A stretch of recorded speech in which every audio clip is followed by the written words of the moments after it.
Okay. Hi everyone, I'm Abby, and I'm one of the head TAs for this class, and I'm also a PhD student in the Stanford NLP group. So today I'm going to be telling you about recurrent neural networks and language models, both of which are really core concepts in this class.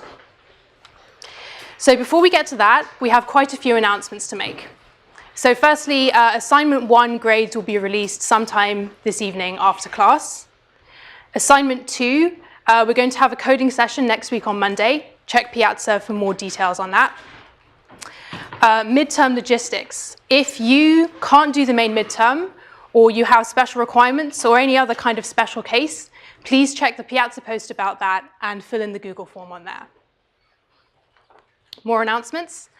This evening, we're going to be releasing the default final project, sometimes known as PA4. It's going to be quite late, I'm afraid, so maybe it's more like wake up on Friday morning and check for it rather than stay up for it tonight. Sorry about that. So the idea here is that we're going to be giving you the code and the handout for the default final project so that you can read the handout, you can look at the code, and then you can decide which project you want to do. At this point, you may not understand all of the technical parts in the handout or all of the code because we haven't covered all of it in lectures yet. But we hope that you'll be able to get an overview, and that will help you decide whether you want to do the default project or not. Lastly, please note you don't yet have the Azure resources that we're going to give you later in order to run the default final project. So we imagine you're probably not going to run the code yet, but if you really want to, then you can try running it. However, we'll give you more details about that when we release the project later tonight. Lastly, the project proposal is due next week, a week today, on Thursday. So we're going to give yet more details on Piazza. But the main idea is that everybody is going to submit their team. And in addition, those who are doing the custom final projects are going to describe what their project is. OK, that's it for announcements. Lastly, we've got a small advert. It's a call for participation in Girls Teaching Girls to Code. This is an event which is run every year on the Stanford campus. It's really fun. And what happens is Stanford women CS students teach high school girls some beginner classes on how to code. And in particular, they have some classes on AI and NLP. So if that's you, if you're a female student in this class, do consider signing up to participate in this. I did it the last 2 years, and it was really fun. OK, so moving on. Here's the overview about what we're going to learn today. Today, we're first going to introduce a new NLP task called language modeling. And then after looking at this task, language modeling, it's going to motivate us to learn about a new type of neural network, a new family of neural networks called recurrent neural networks, or RNNs. And this is possibly the most important idea that you're going to learn for the rest of the class. OK, so let's get started. Language modeling. Language modeling is the task of predicting which word comes next. So as an example, if we had this phrase, the students opened their blank, can people shout out some words which you think might come next? Books. Laptops. Mouths. OK, yeah. So those are all very likely suggestions, and you're doing language modeling right now, predicting what comes next. So some ideas I came up with, yes, I thought books seemed likely, laptops, perhaps exams, or even minds, metaphorically. You can open your mind. So that's what language modeling is. Here's a slightly more formal definition of what language modeling is. Given a sequence of words, x1 up to xt, language modeling is all about computing the probability distribution of the next word, xt plus 1. So you want to compute the probability that the next word, xt plus 1, is, let's say, wj, where wj is some word in our vocabulary. So here, we're assuming that we have some fixed vocabulary v, which contains a set of words. So in this way, you could actually say that language modeling is a type of classification task, where we're classifying this particular question into the number of words in the vocabulary. Is it always the next sequence of words, or can you predict the sentence? Sorry, what? Is it always predicting the next sequence of words, or can you predict the next sentence? So the question is, are you always just predicting the next word, or can you predict a whole next sentence? And the answer is, you can actually reduce the sentence case down to each word, as we'll see later, by predicting each word sequentially. But for now, we're going to regard language modeling as just the task of predicting the next word. So a system that does this task of predicting the next word is called a language model. You actually use language models every day. if you have a smartphone with a smart keyboard, then you might start typing a sentence such as, I'll meet you at the, and then the keyboard will suggest for you, perhaps you want to say airport or cafe or office next. Another example is if you use, for example, Google search and you start typing a query, then you'll get all of these autocomplete suggestions for what you might be about to type. So all of these are examples of language models because they're predicting what word comes next. Okay, so you are now thinking, how do we build a language model? We want to build a system that predicts what comes next. And the answer to this question, how do you build a language model or learn a language model? I'm going to give you the answer from the pre-deep learning age, which was actually quite recently, just a few years ago. So the answer before deep learning is that you would want to learn an n-gram language model. So before I can define what that is, I need to tell you what an n-gram is. So an n-gram is just a chunk of n consecutive words. So in our snippet of text, the students opened there. The 1 grams or unigrams are just the individual words, the students opened there. The 2 grams or bigrams are the students opened there. 3 grams or trigrams are the chunks of 3, and so on like that. So the core idea of an n-gram language model is that you want to collect statistics about how frequent these different n-grams are, and then you can use that to predict what word is coming next. Now I'm going to give you more detail on that. So in order to use this n-gram language model idea, we first have to make a simplifying assumption. And our simplifying assumption is quite a big one. We assume that xt plus 1, the next word, depends only on the preceding n-1 words. So in maths, we're saying that the probability of xt plus 1, dependent on all of the words so far, x1 up to xt, is equal to the probability just given the last n-1 words. That's our assumption. So once we've made that assumption, we can rewrite that thing on the right as this ratio of the probability of the n-gram on top and the n-1 gram on bottom. And that's just the definition of conditional probability. So I know there's a lot of superscripts here, but it's actually quite simple. On the top, we have the probability of a particular n-gram, and on the bottom, we have the probability of a particular n-1 gram. And I'm going to give you an example with words on the next slide. So the question remains, how do we get these probabilities? And the answer, as is usual in machine learning, is we're just going to count them from some large corpus of text. So if we want to know what the probability of a particular n-gram is, we're just going to get that by counting. So we have, lastly, an approximation to this probability by counting from our big corpus. OK, so now I'm going to give you an example with words. Suppose we're learning a 4-gram language model. And let's suppose that our text is a slightly longer version of what I showed you before. So our text is, as the proctor started the clock, the students opened their blank. And we want to predict what comes next. So because we've got a 4-gram language model, then we assume that the next word depends only on the last n-1, that is 3 words. So we actually discard all of the words that happened before that.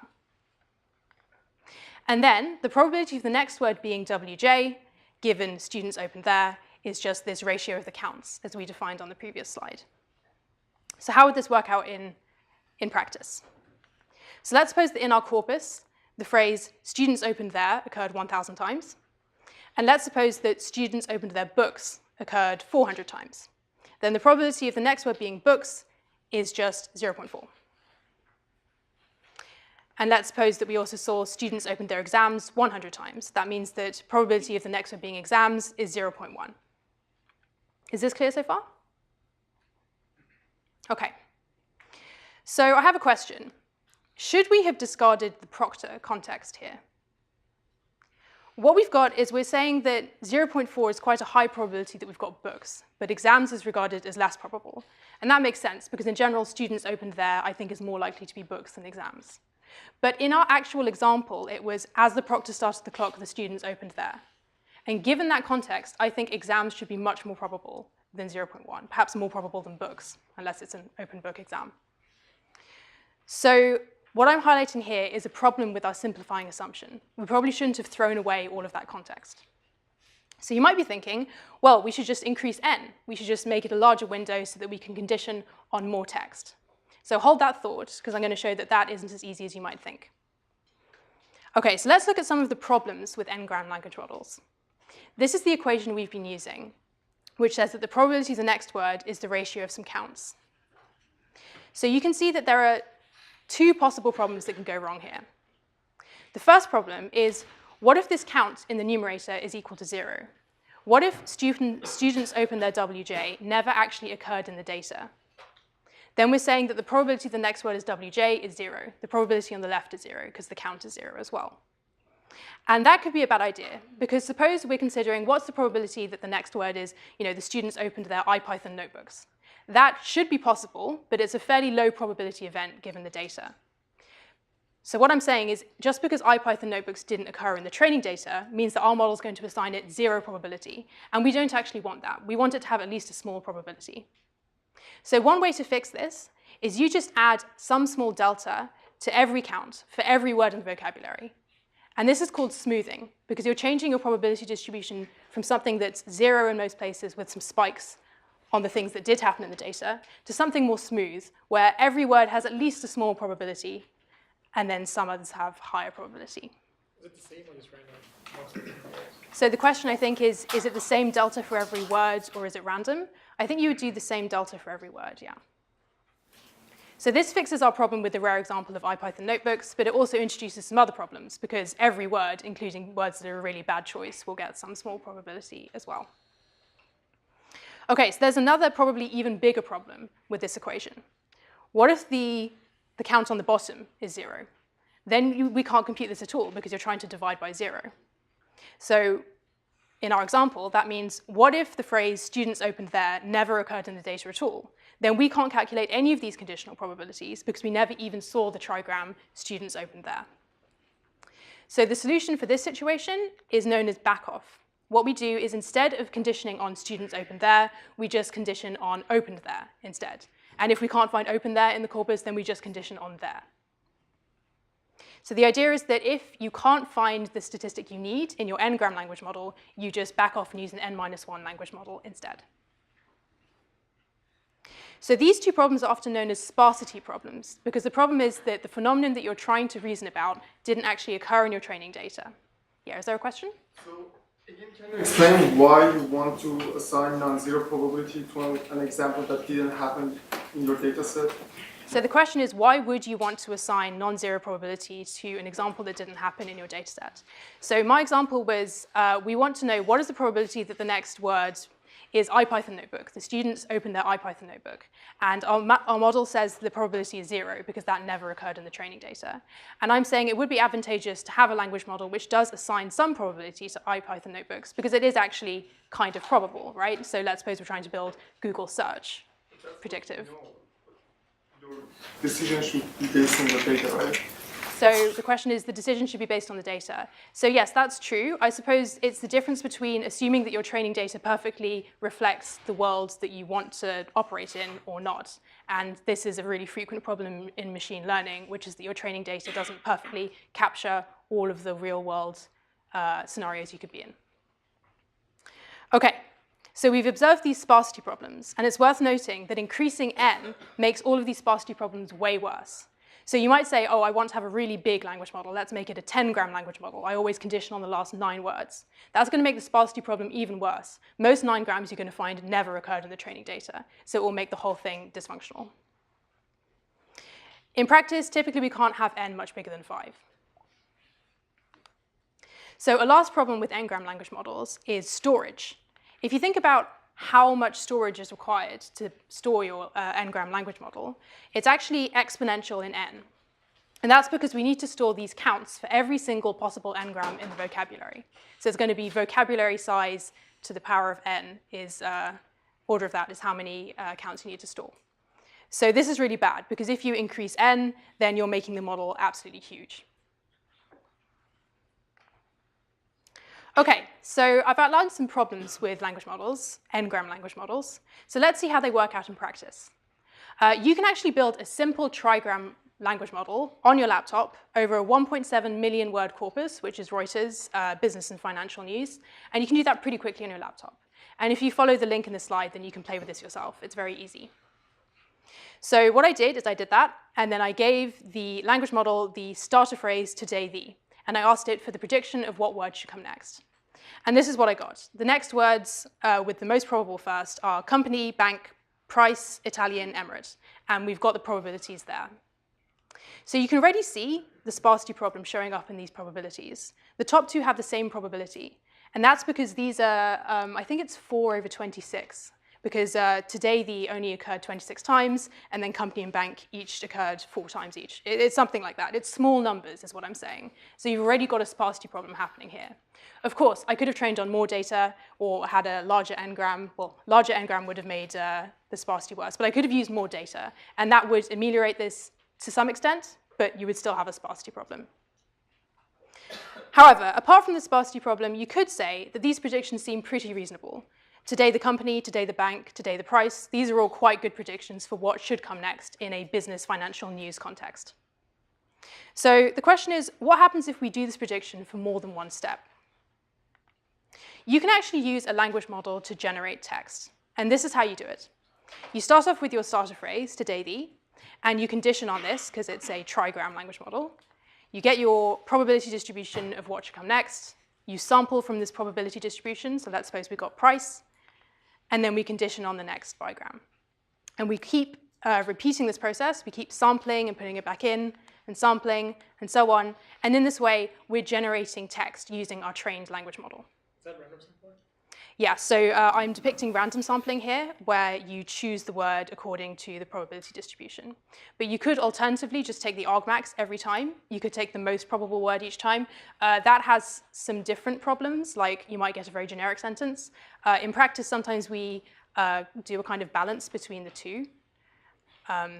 But for now, let's assume that we're just randomly sampling according to the probability distribution. Yes? Are there end-of-sentence characters where punctuation within the vector you're sampling from? And if Yeah, not, how does it know when to stop generating? The question is, how do you know when to stop generating? One rule you can use is when the system generates a full stop generating, or you can have a dedicated end-of-sentence character, so you're not assuming that it's full stop. You know, it could be exclamation mark or question mark. So yes, you can have a dedicated end-of-sentence token that the language model emits, and once it's done that, that's when you stop. Okay, so what happens if I keep this going?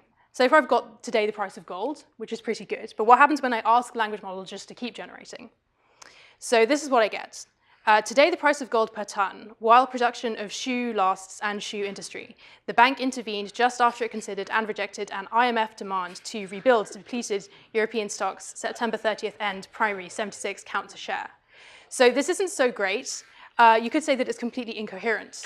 And we shouldn't be surprised that it's completely incoherent, because this is a trigram language model. It never has a memory of more than just the last 2 words that happened. So clearly, we need to consider more than just 3 words at a time if we want to generate good text. Are there any metrics that you can use to evaluate the quality of the language? The question is, are there any evaluation metrics to evaluate the quality of the generated natural language? And the answer is, not really. It's a really hard thing to evaluate automatically. So free-form language generation is hard to evaluate, yeah. So just to recap, we can't just increase n to remember longer context, because that makes the sparsity problem worse, and it exponentially increases our model size. Yeah. Consider the order of the words when you take an n-gram. The question is, do you consider the order of the words when you take the n-gram? And the answer is yes, you do. Yeah.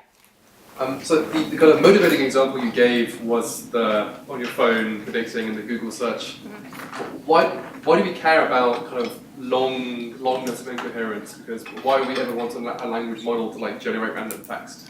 The question is, why do we care about generating long pieces of text? Because, for example, with Google prediction of your search term, it's quite short. My answer is, well, we need a way to generate text, right? Because if we believe in the AI dream of having, personal assistants that are going to understand a long piece of text and give you really long pieces of text back, then we need some way to generate text. And currently, natural language generation is a really difficult thing to do. And I'm going to show you how language models pose a way to try to do it. It's very difficult. So yes, we do want to generate long pieces of text, maybe if not for Google search, then for other things. But I think you'll actually find that you'll have problems generating even just Google search query length things that are coherent. It's very difficult, even on a single sentence scale. Yep. Follow-up. So, presumably, we also, in the example you just gave of like the assistant or whatever, we care about converting a particular meaning into a set of text, not just generating random plausible seeming text, right? So are these models going to have a way of integrating some underlying semantic kind of thought? Yeah, the question is, what if you want to generate text but conditioned on some kind of context? And that is going to come up at the end of this lecture. Okay. You want to identify the probability of sequence. Okay, so language models are also super useful to recognize what is the probability of a sequence. So I said language models, they tell you what the probability of the next word is. But equivalently, you could also say a language model is a system that figures out what is the probability of a given sentence, because it can assign the probability per word and then multiply those and then tell you this sentence has this probability. And that's useful because it can tell you which sentence is more probable. Okay, so moving on. We've shown that n-gram language models have quite a few problems. So this is the deep learning class. You might be wondering, how are we going to build a neural language model? As a reminder, this is the language model task. You have an input, which is a sequence of words, x1 up to xt, and your output should be the probability distribution of what the next word is. So if we wanted to apply neural networks to this, how would we do it? Well, one type of neural network that you have encountered already is a window-based neural model. And in lecture 4, you saw how you can use this to do named entity recognition. So let's try applying the same model to language modeling and see how that works out. So here's our input text again. It's the same. And because this is a fixed window neural language model, we're going to make a very similar assumption. We're going to discard all of the text except for a fixed window. And let's suppose that this is a size 4 fixed window neural model. So having got our fixed window, as before, we're going to regard these as words or interchangeably one-hot vectors, and those are the xi. And then we embed those to get the embeddings, the word embeddings, ei. And then we concatenate those together to get a single big concatenated word embedding e. All of this should be familiar to you because it's the same as what you saw in lecture 4. Then we pass this through a linear layer with a nonlinearity nonlinearity f, and that gives you h. And then after that, another linear layer, and then a softmax function, and that gives you a probability distribution.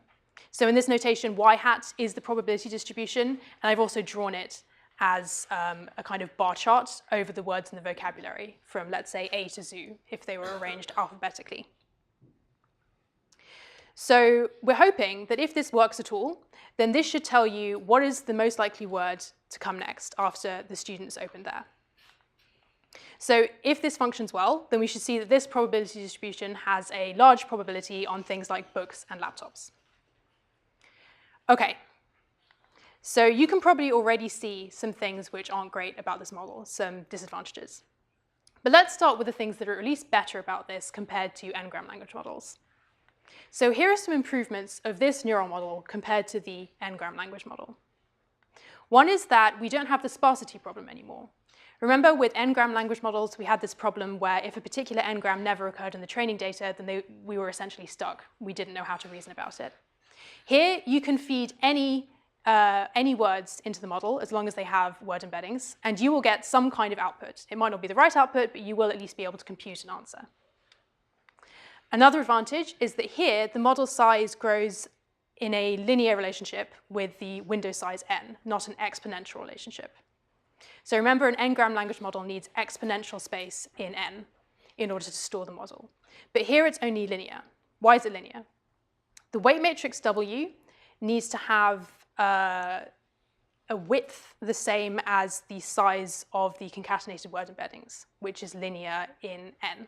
So if you increase the number of words in the window, then the weight matrix W has to increase in width. And that's why it's linear in n. But at least linear in n is better than exponential in n. That's what I'm saying.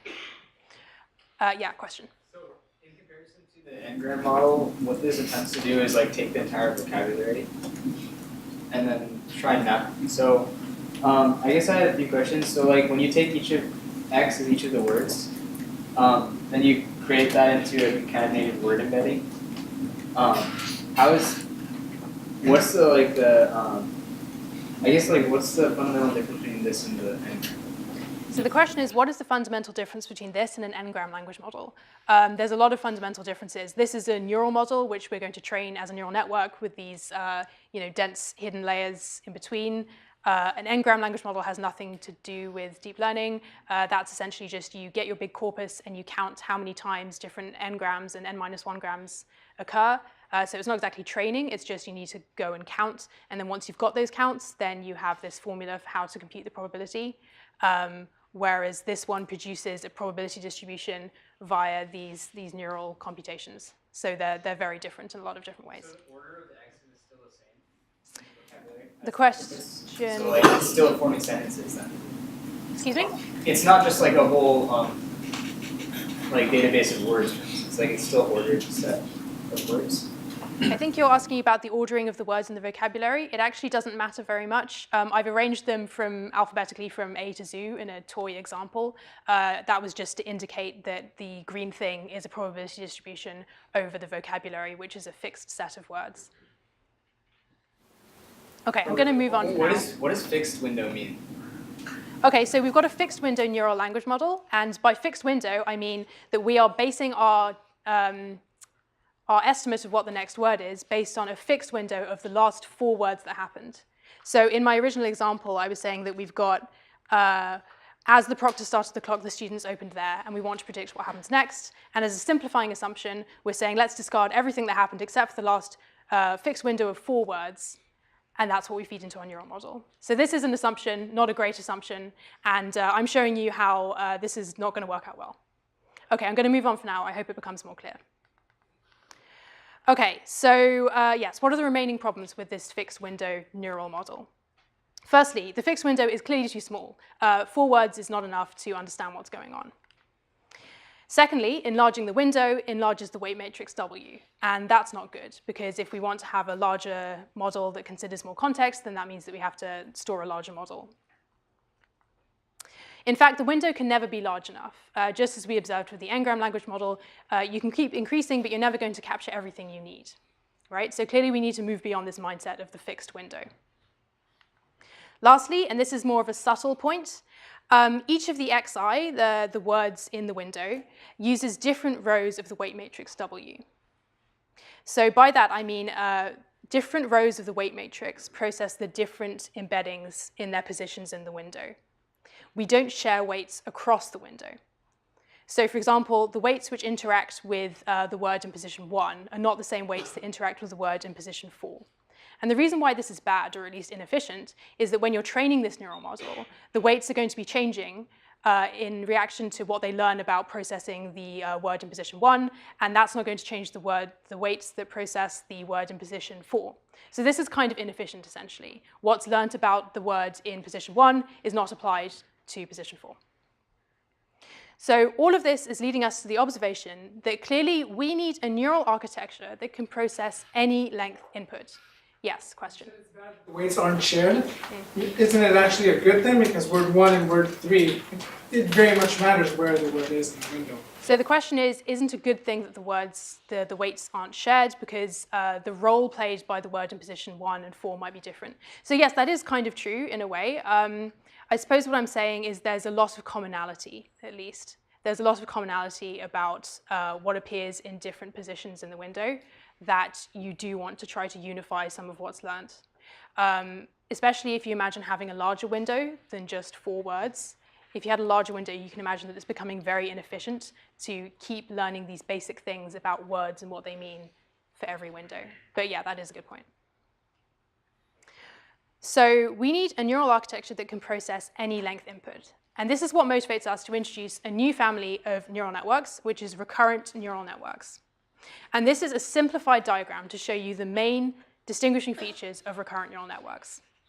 So this is how they work. You have an input sequence, which is x1, x2, etc. And that's an input sequence of any length. And the idea is that these are fed repeatedly into the neural network. And the neural network has these hidden states. There's one hidden state per input. And each hidden state is computed as a function of the previous hidden state and also the input on that step. So whereas in a feed-forward neural network, which you have already seen, there is essentially just a single hidden layer, or maybe several of them, here we have a sequence of them. And each one is computed as a function of the previous and also the latest input. And we often call these hidden states because you can think of it as being like a state that is mutating over time. So we often refer to these steps as time steps because by this analogy, you're imagining that there's a state and then you receive a new input and then you update your state, you mutate it, and now you've got a new state. So that we sometimes refer to them as time steps for that reason. So you have these hidden states, which are just hidden layers of the model. They're just vectors, and they are computed from each other on each step. And you just keep doing this repeated computation as you receive your new inputs until your inputs are finished.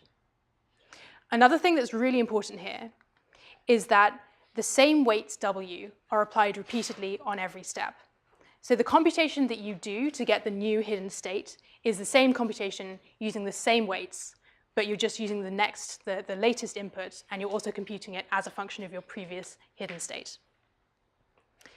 Lastly, you can also optionally have some kind of output on each step of the model. You don't have to compute this. It depends a lot on what you need the recurrent neural network to do. But you can compute output on each step, or maybe just the last step, or some steps, or no steps. OK, I'm going to keep going for now because we're going to see this in more detail, and that might answer some questions that you have. OK, so how would we apply this recurrent neural network idea to language modeling? Here's our example. We've got the sequence, the students opened there, but please note that this could be a much longer sequence. It's only length 4 because I can't fit that much on the slide, but please consider this as an arbitrary length sequence. So we have our sequence of words, or interchangeably one-hot vectors. And then what we do is we turn all of those into word embeddings, and here capital E just represents the word embedding matrix. So we've got our word embeddings, and then let's take the first step. What we do is we compute the hidden state for step 1, H1, as a function of the previous hidden state and also the input on this step. So you might be thinking, but what is the previous hidden state? We don't have a hidden state already. So that's why we have H0, or the initial hidden state. So usually this can be regarded as just a parameter of the model, right? So you learn what the initial hidden state could be. And on the board, we have the formula for how you compute the new hidden state as a function of the previous hidden state and also the current input.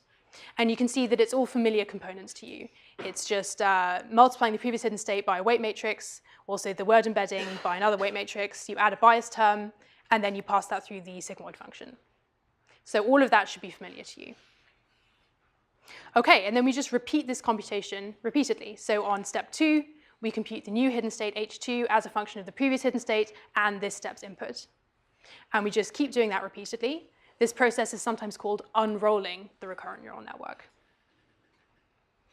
OK, so having done all of that, we want to compute what is the probability distribution of the next word. So here we compute an output for the last step. And this is familiar as well. This is just a linear layer with a bias and then a softmax. And now we've got y hat, which is the probability distribution of the next word, x5, given the context so far, which is the students opened there. But keep in mind, this could have been a much longer sequence. OK, so if everything's working well, we should, again, get some sensible options for books and laptops should be the likely words that come next. Does anyone have any questions at this point? Yeah. So how do you choose? Sorry, no, it was this person. What is the E? Is that the current state's hidden state? Do you mean lowercase e or capital E? The lowercase. Lowercase e are word embeddings. Okay. So here I've expanded what was a simplified diagram on the previous slide. So in the simplified diagram, we just had the red because that was what was important. But for this example, we want to have word embeddings. So the inputs are the xi, but we additionally go through this word embedding layer. And the weights are actually the same, right? The weights are the same, yeah. So WH is just a single weight matrix that's applied repeatedly. So is WE. Yeah, it's repeated. Yeah, other person with a question? And how do you choose sort of how far back you want to go? So regardless of how many words you choose, you will get some sort of probability. You can get some sort of probability distribution. How do you know, let's say, I reached the word proctors, which is sort of the key words to differentiate exams from books. So the question was, how do you know how far back to go? Are you saying, how do you know how long a sequence you should feed into the neural network? Yeah, I suppose it could be a trade-off. If you're interested in figuring out what word should come next, but let's suppose you have a really long context, like a whole book or something, then the question is, do I just feed in the last sentence or a lot of text? And it's probably a trade-off between how long it takes to run the network versus how much you think it would help. Yeah. Question? Earlier in the lecture, you talked about concatenating word embeddings to get sort of context word embedding. But in this case, you're just referring to like E1, E2, E3, E4. Do we assume in this case that those are just the word embeddings of the words that they correspond to, or is that like a context-based word embedding? So the question is, what exactly are the EI? And yeah, it's pretty simple. They're just the word embeddings. Let's suppose that they're pre-trained word embeddings from, let's say, Word2Vec or Glove. So yeah, there's just a very simple correspondence between a word and its embedding. Let me check how we're doing for time. OK, I'll take one more question at this point. No, wait, sorry. How about someone who hasn't asked a question? Yes. How is this addressing the problem of window size? So the question is, how is this addressing the problem with window size? So the answer is, an RNN, remember, can take any length input. So our sequence here is of length 4, but it could be any length. It's just because the slide isn't big enough for me to fit in a longer sequence that I'm only showing you something of length 4. But the key idea here is because we just do exactly the same computation on every step, reusing the same weights on every step, then you can do that as many times as you like, right? You don't need a new weight matrix for every step. You can just keep doing the same computation until you're finished processing your input, which could be a long sequence if you like. OK, I'm going to move on for now, because we don't have too much time. But I hope it will get clearer. So what are the advantages and disadvantages of this RNN language model? There are some clear advantages. One is that we can process any length input, and I hope you understand how that works now. Another advantage is that the model size doesn't increase for longer input. Because we're using the same weights on every step, then you don't need to have different weights for every step, so it doesn't increase just because you're feeding in longer inputs. Another example is that the computation on step T can, at least in theory, use information from many steps back. So if I had fed in the proctor started the clock as the students opened their context, then we could hope that on step 2, when proctor was fed in, then the hidden state on step 2 will have some information about proctor, and then that will be kept in the sequence of hidden states, so that the hidden state on the final step still remembers something about proctor, and that allows you to compute a probability distribution that gives at least higher probability to exam. That's how we hope this should work. And another advantage is that the weights are shared across time steps. And we might call this sharing representations, because the idea is that the representations, that is the hidden states on each step, have been computed via the same process, so that what the weight matrices learn about how to process particular words is shared across all time steps. OK, so I'm quickly going to go over a few disadvantages of RNNs, at least ones that are apparent at this point. So one big disadvantage is that recurrent computation is really slow. Because each hidden state is computed as a function of the previous hidden state, you have to do them in sequence. You can't do them in parallel. So if you want to process a really long sequence of, let's say, words, then that's going to take a really long time. Another disadvantage is that, unfortunately, in practice, it is quite difficult to access information from many steps ago. So we might hope that the information about proctor is retained in the hidden states many steps later, but empirically, this doesn't always work out so well. So in the next lecture, you're going to learn more about these problems and about how you might try to fix them. Yeah, quick question? Is it going to be the case that the W is always going to be learned to be like less than 1 in some sense? So it's going to be like dampening everything, which means that after a few steps, you're just everything's going to be like effectively as if it wasn't even there in the first place. Yeah, so the question was essentially about the vanishing gradient problem, and you're going to learn about that next week. So yes, that is a problem, and you'll learn about it. OK, so that's how you can use a recurrent neural network to build a language model. So how would you actually train this recurrent neural network to do the language modeling problem? So as is becoming familiar to you in machine learning, you start off with a big corpus of text. And let's just call that a sequence of words, x1 up to x capital T. And what you're going to do is you're going to feed that sequence into your recurrent neural network language model. And then you're going to compute the output distribution y hat, that is the probability distribution of the next word, but you're going to do it for every step t. So I'm saying you want to predict the probability of every word given the word so far.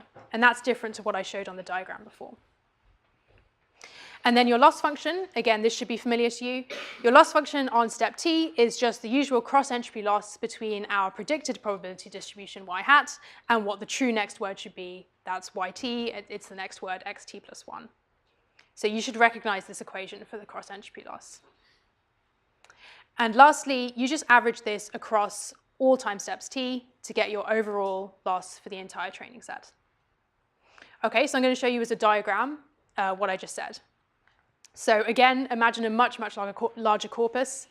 We have the corpus starting, the students open their exams, ... but you can imagine this is many, many words. And you're feeding this into your recurrent neural network, and then you're computing the loss at the top. That's the J1, J2, etc. So on step 1, the loss J1 is going to be the negative log probability of the next word, which is students. And this is just a definition of cross-entropy being equal to negative log probability of the next word in this context. So loss on step 2 is the negative log probability of the next word being opened, and so on, and so on. And then you just sum up, well, average all of these losses on each step to get your loss for the entire sequence. So that is how you do it. But you should note that computing loss and gradients across an entire corpus is actually too expensive. So in reality, we actually use stochastic gradient descent, which you remember allows you to compute loss and gradients for a small chunk of data and then update. So in practice, you should actually consider this x1 up to xt as being just a sentence, because we don't want to compute the loss and the gradients for the entire corpus and then take one step. We actually want to do it in small chunks and make an update each time. So that diagram I showed you for how you do it, that is how you do it, but you do it for a single sentence or maybe a batch of sentences, and then you take your update. So that's how you train a recurrent neural network to do language modeling. Do we have any questions at this point? Yes? Sorry, so is yt just xt plus 1? Question is yt just xt plus 1? That's what I wrote here. I think there might be some slight notational difference, like I think yt, maybe we're regarding that as a vector, a one-hot vector. Oh yeah, but xt plus 1 is also a one-hot vector. Yeah, so interchangeably it's the identity of which word is next or the one-hot vector that means the same thing. So it's not producing like an embedding, but just the distribution. So the question is, it's not an embedding? Yt is not an embedding, like you Yeah, yt is not an embedding. Yt is just like the label of which word should come next or a one-hot vector. Okay. All right. So we've learned here how you can use, okay, let's have another question. Yeah. Are we assuming the length of the sentences are equal, like you're padding them? Mm-hmm. Or not? If you're not, then does gradient descent make sense given like the formula is different for each of them?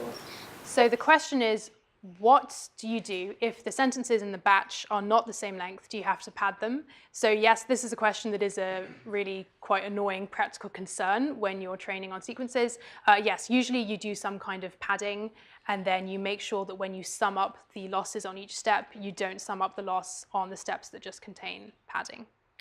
Yeah, let me just check for time. Okay, yeah, do we have any other questions? Yes. So I just have like a conceptual question that I was trying to wrap my head around.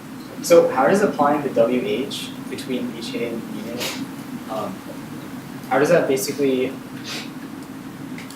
in addition to the weight for the embeddings, how does that account for the, like how does that solve the problem?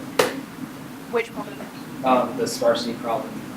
Okay, so the question is, how does using the same weights on every step solve the sparsity problem?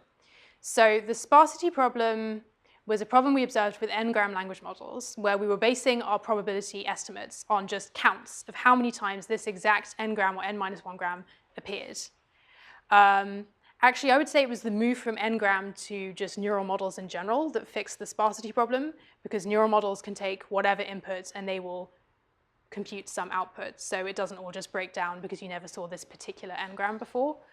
So I wouldn't say that it's repeating the weights that necessarily solves the sparsity problem.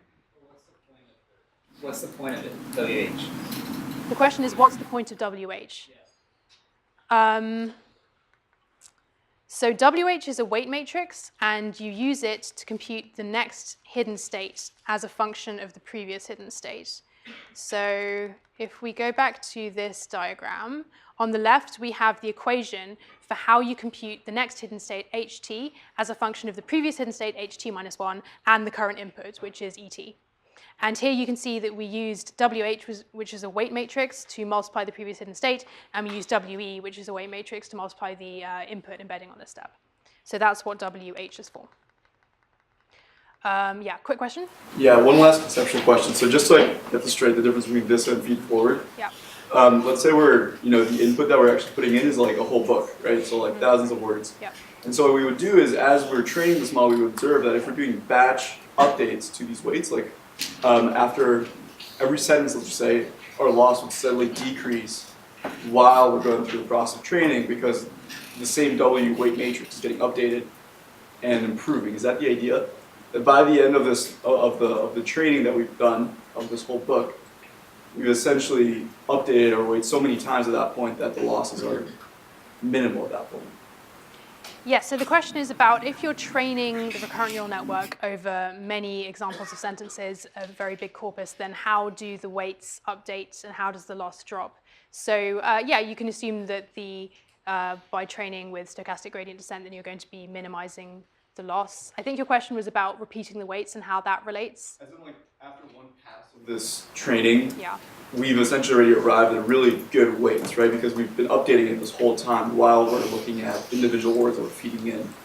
So the question is, can we assume that we'll have arrived at a very good setting for the weights once we've passed through our corpus one or several times? I think you can't assume that you're going to have a great setting of your weights or that you're going to be doing the task very well, because there are a lot of reasons why sometimes maybe the data isn't big enough, or you're not learning, there is a misalignment between your training data and how you want to apply it, or maybe stochastic gradient descent is an empirical algorithm that doesn't always work out the way it should. It's not guaranteed to converge to the true global minimum. So I think you can't assume that this will work perfectly or even very well.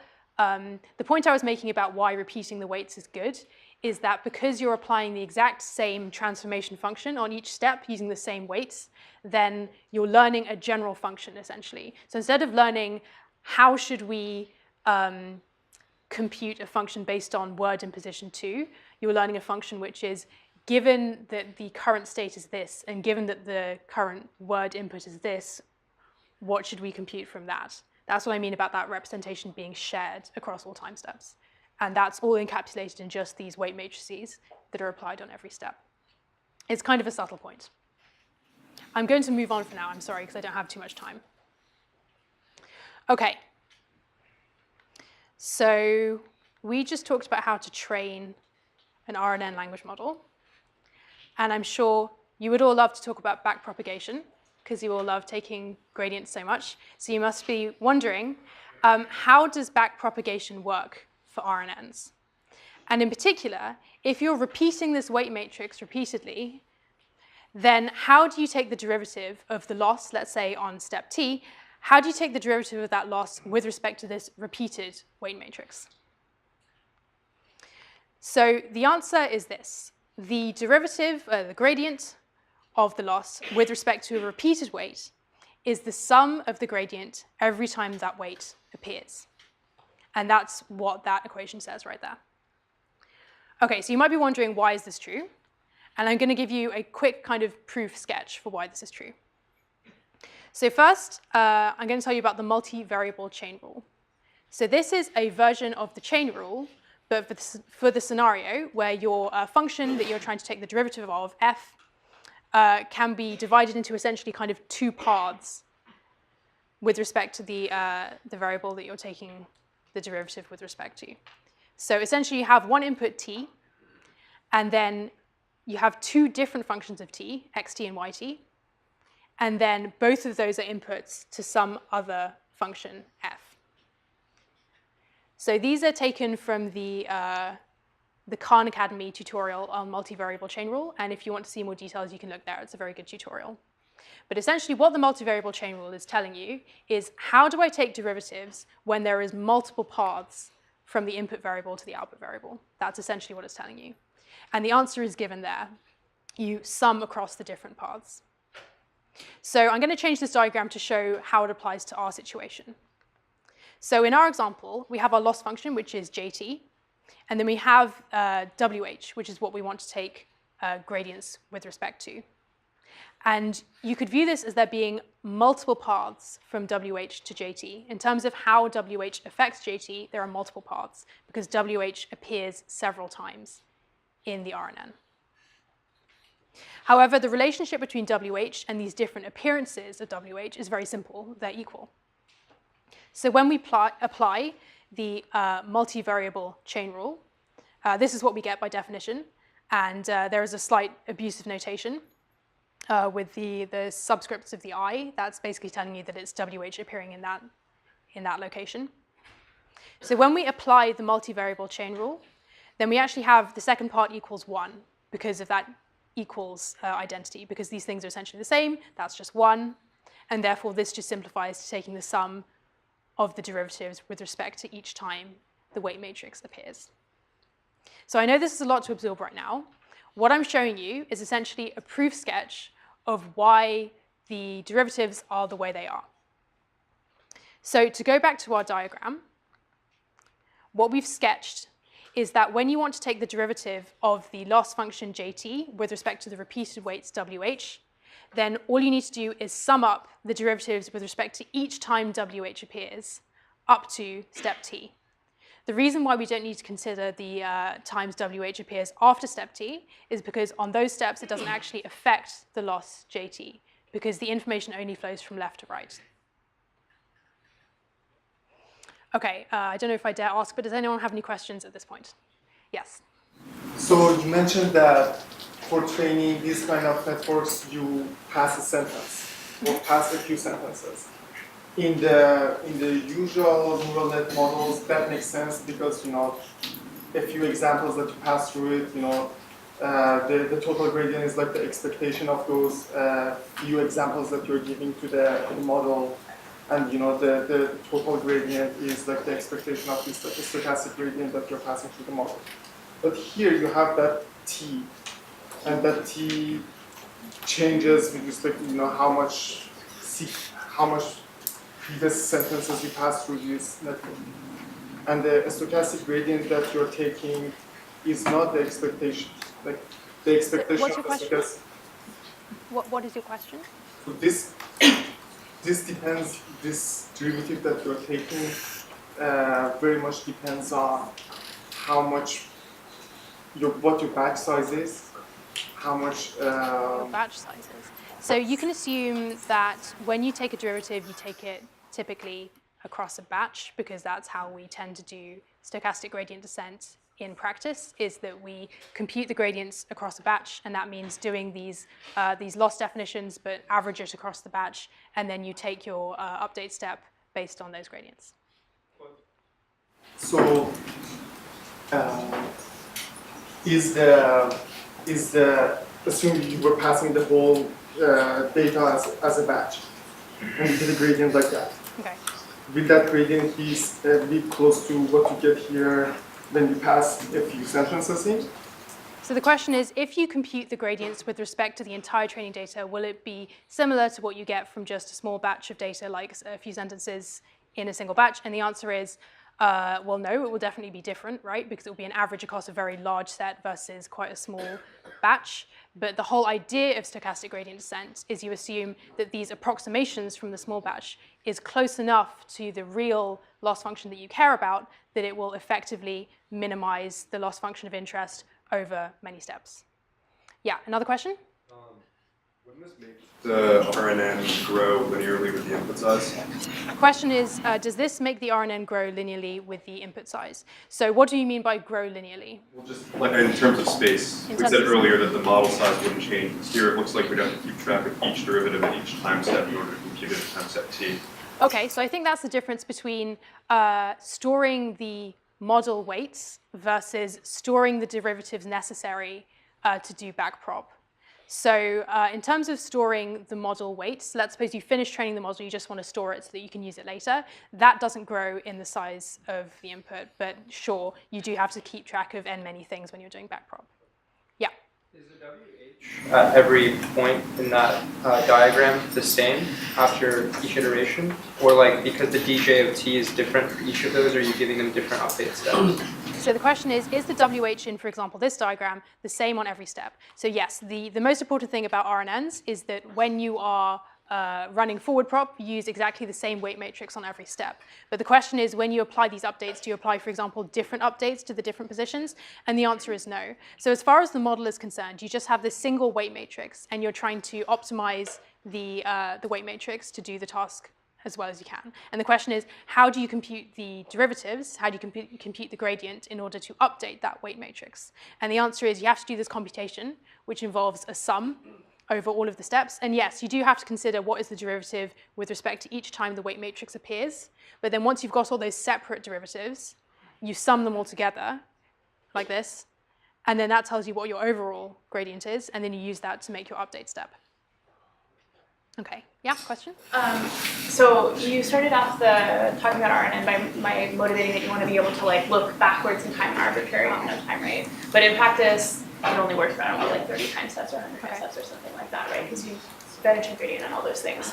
So I was just curious, I know for like machine translation and things like that, sometimes people use convnets, and it actually works maybe just as well as using an RNN. Is it actually the case for language modeling that, like, could you take a 30, like, chunks of 30 characters or 30 words if you're doing word level language modeling and just use like a feed-forward network? Does the RNN, does the like weight sharing time actually have a...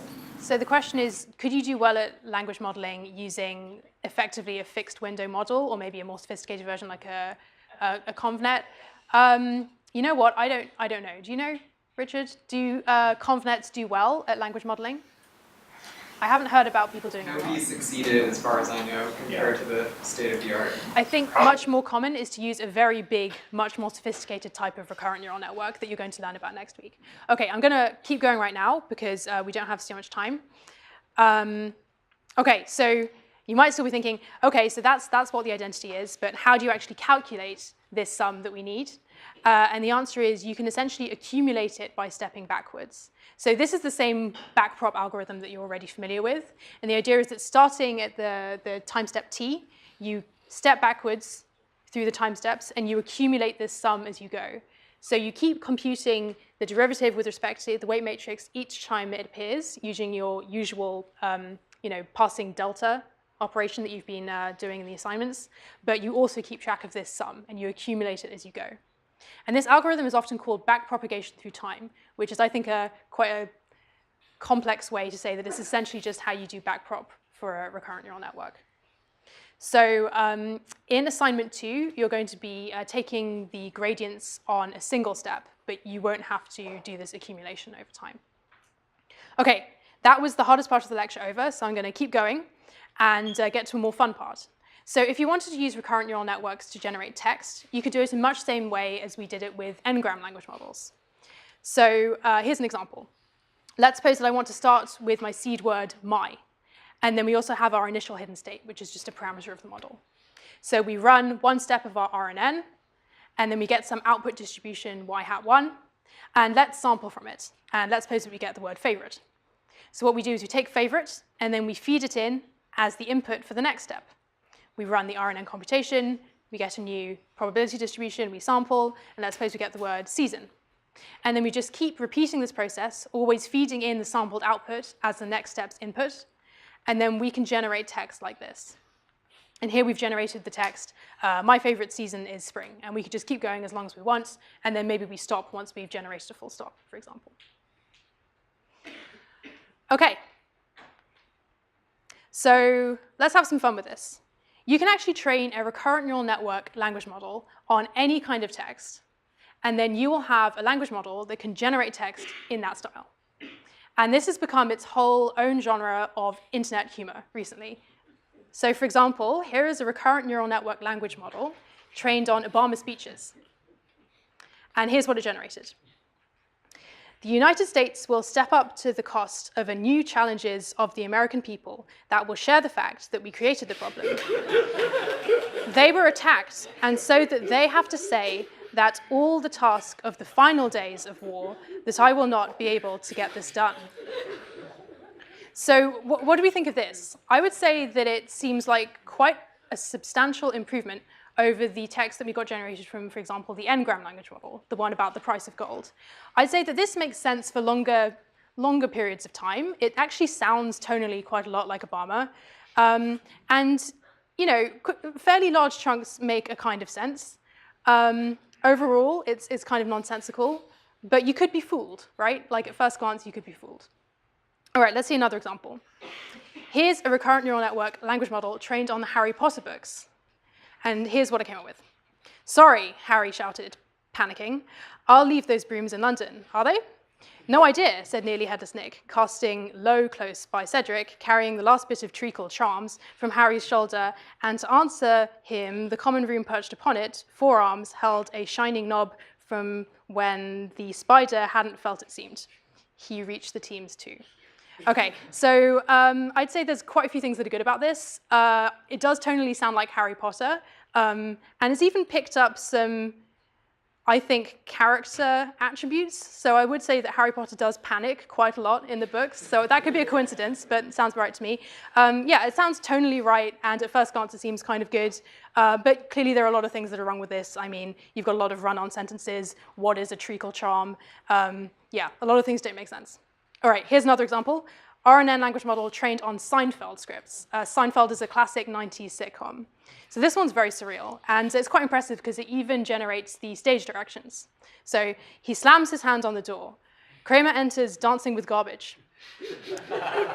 Kramer, hey, hey, hey, great idea for a big sponge. Make it so large you think it's got a fat clock in the middle. Jerry takes off his bones and then says, Kramer, do you have a fun flashback to do? So this is quite impressive, I think, because it's captured the way the characters talk. It's got the style right, but it's very surreal in a lot of ways. How do you take off your bones, for example? So I think what we're seeing here is a lot of patterns, right? It sounds stylistically right, it sounds pretty fluid, but it's very nonsensical, it's very surreal, and it has things which are kind of often grammatically right, but semantically make no sense, such as taking off your bones. Okay, so here's the last example. You can actually train what's called a character level language model, and essentially what that means is instead of predicting what word is coming next, you predict what character is coming next. And then this means that you've got a system that can make up its own words. So if you train this character level language model on paint colors, you train it to take let's say a hex code for a color and then output a name for that color, then what do you get? So here's an example of a whole load of colors and the names that the model gave them. So I'll just let you read a few of those.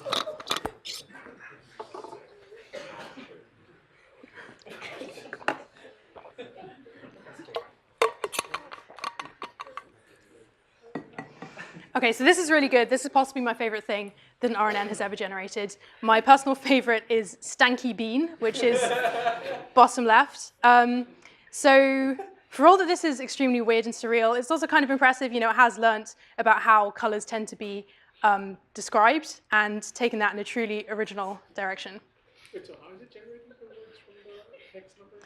So the question is, how is it generating the words from the hex numbers? I haven't gone into it in detail, but essentially today we learned about how you train a word-level language model to predict the next word given some words so far. And then you can use that to generate text, which is sequences of words. And here it's generating sequences of characters. And then in addition, it's also conditioning on something else, which is, let's say, the hex code for the color. And sure, I haven't told you about how you would condition on something else, but actually we'll come to that at the end of the lecture. Okay, I'm going to move on for now because we don't have a load of time, so sorry about that. All right, so earlier we brought up the idea of automatic evaluation metrics. How do you measure how well you're doing at language modeling? Unfortunately, we can't just measure its ability to generate extremely weird Harry Potter fanfiction. We do need an actual automatic metric. So the automatic metric is called perplexity. And what perplexity is it's the inverse probability of the data set that you're evaluating on, normalized by the number of words. So let's break down what I mean by inverse probability of the data set. In the denominator there, we have a sum that is essentially an inner product between y and y hat. So y is the one hot of what the true next word is, and y hat is the probability distribution according to your model. So this is just the probability of the next word, of the correct next word. So when I say inverse probability of the data set, I mean, according to your language model, it's the inverse probability of the true sequence of words that's in the data set. And then lastly, we normalize that by the number of words, meaning we take to the power of 1 over t, because t is the number of words in the data set. And if you didn't do that, then a very large data set would actually have a very low probability, because you're taking the product of all of these words. And then it would have a very large complexity, because it has a low probability. So you'll have more time to look at this in assignment 2 and figure out the details. But what you need to know for now is that lower is better for complexity. And that makes sense, right? Because you want your model to assign a high probability to the true data set, so you want a low complexity. So yes, in assignment 2, you're going to show that minimizing complexity is equivalent to minimizing the loss function that we're minimizing during training. So that's well aligned. OK, moving on. So RNNs have greatly improved complexity. This is a results table from a recent Facebook paper on language modeling, and you don't need to understand all the details. All you need to see is that the top row is an n-gram language model. It's a 5-gram model. And then the other rows are essentially just increasingly complex types of RNN. And you can see on the right-hand side, you've got the complexity numbers that are dropping. So the big story is that over the last few years, RNNs have really improved complexity. OK. So you might still be wondering, why should we care about language modeling? And this was actually brought up earlier. So the 2 big reasons why you should care about language modeling is, number 1, it's an important subcomponent of other NLP systems. So for example, if you want to do speech recognition, which is given an audio recording, transcribe what the person said, then you can do that by using a language model to generate the transcription conditioned on the audio. I haven't told you how you will do the conditioning yet, but that's essentially the task. You're using the language model to generate, and you're additionally conditioning on something else, which in this case is the audio. And that's actually what I think the character level paint colors language model was doing. It was generating the paint name given the paint color, something like that. Another example is machine translation. In this case, you're using a language model to generate the translation conditioned on the original text. And another example might be summarization. Here, you're using a language model to generate the summary conditioned on the original text. So as a family, you can think of these tasks as conditional language models. It's when you're using a language model to generate something, but you're also conditioning on something else as well. So someone earlier asked the question, like, why would you want to generate this text that is just generally in the style of Harry Potter? It's true, that's not all that useful. It's actually more useful to do this conditional language modeling. Another big reason why you might care about language modeling is it can be considered a benchmark task that helps us to measure our progress on understanding language. So if you manage to build a language model that gets a better complexity on some standard data set than anyone else, then you know you must be doing something right, because it's a difficult task to solve. You've been able to build a system that at least understands something about language. Not everything, but you're understanding a lot if you're doing language modeling well. OK. So I'm now going to do a little recap. So if I've lost you during this lecture at all, now is the time to check back in, because it's going to get more accessible. OK, so here's the recap. We've learned what a language model is. A language model is a system that predicts the next word. And we've also learned what a recurrent neural network is. A recurrent neural network is a family of neural networks that take sequential input of any length. They apply the same weights on every step. And they can also optionally produce output on each step, or just some steps. So in particular, don't be confused. A recurrent neural network is not the same thing as a language model. So far, we've only really seen how an RNN can be used to do language modeling, but I'm about to show you that RNNs are useful for a lot of other things. OK, so here are some things that you can use an RNN to do. You can use an RNN to do tagging tasks. So one example of a tagging task is part-of-speech tagging. And the task is you've got some input, such as the startled cat knocked over the vase, and then you want your output to be a tag for each word saying what its part of speech is. So here we're seeing that cat is a noun and startled is an adjective, and so on. Oh, you know what? I think I've got a mistake here. I think it said that startled is a verb, but here startled should be an adjective. So This was the result of me running this through an automatic part-of-speech tagger, but I think it made a mistake, which is a great example of how these tasks might seem easy, but they're actually quite difficult. So for example, here, startled should be an adjective, not a verb. But anyway, that is what the task is. Another example is named entity recognition, which you've already seen. And there the task is, given a load of words, you want to label each word saying, is this a person or a location or an organization or none of the above?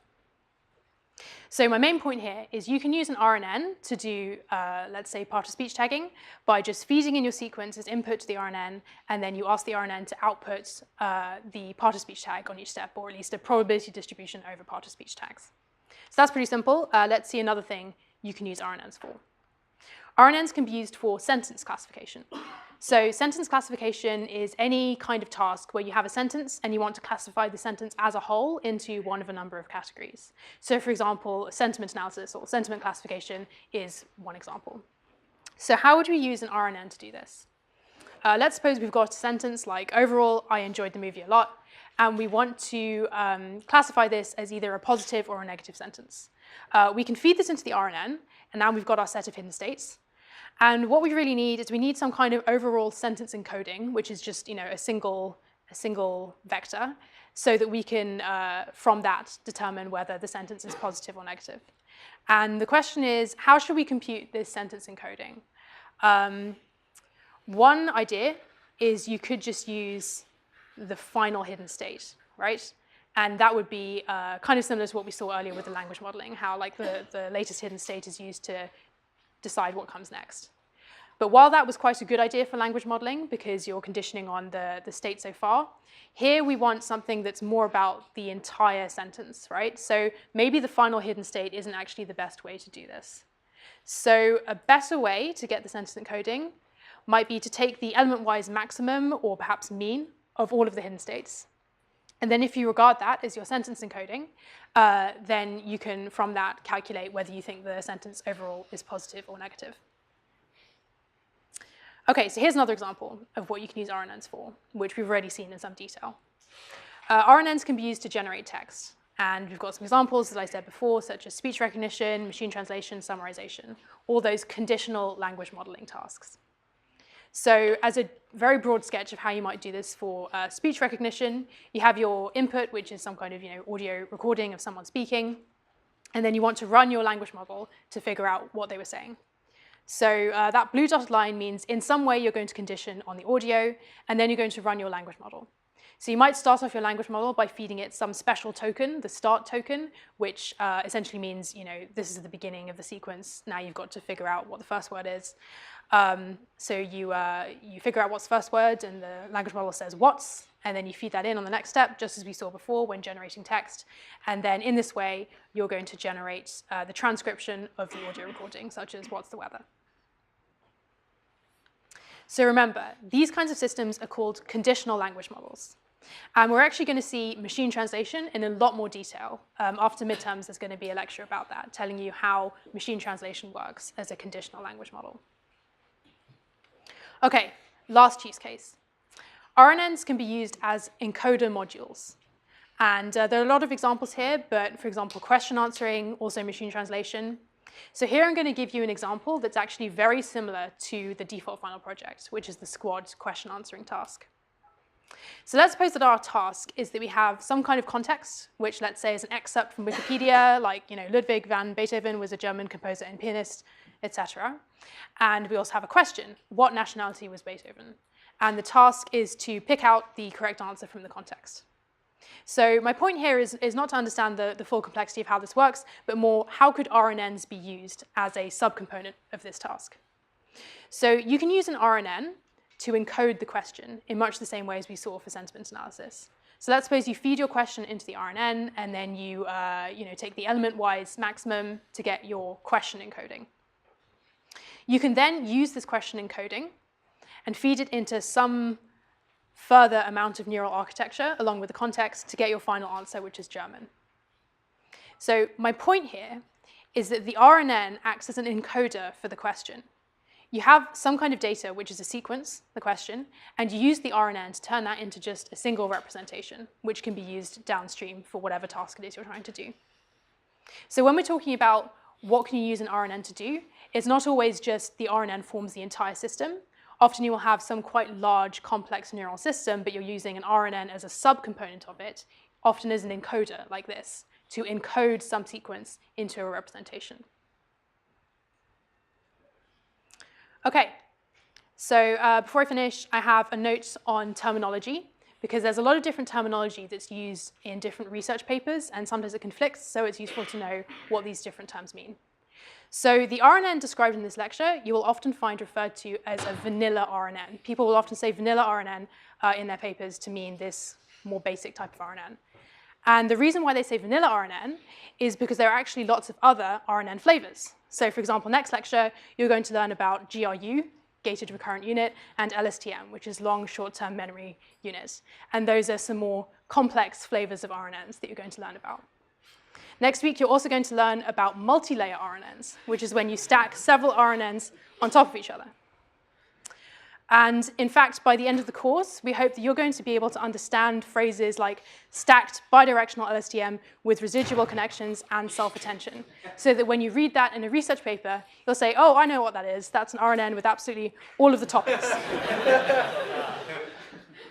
OK, so that's it for today. Next time, you're going to learn about the problems with RNNs, such as vanishing gradients. And that's going to motivate you to learn about fancy RNNs, such as LSTM, GRU, and the whole ice cream shop. All right, thanks.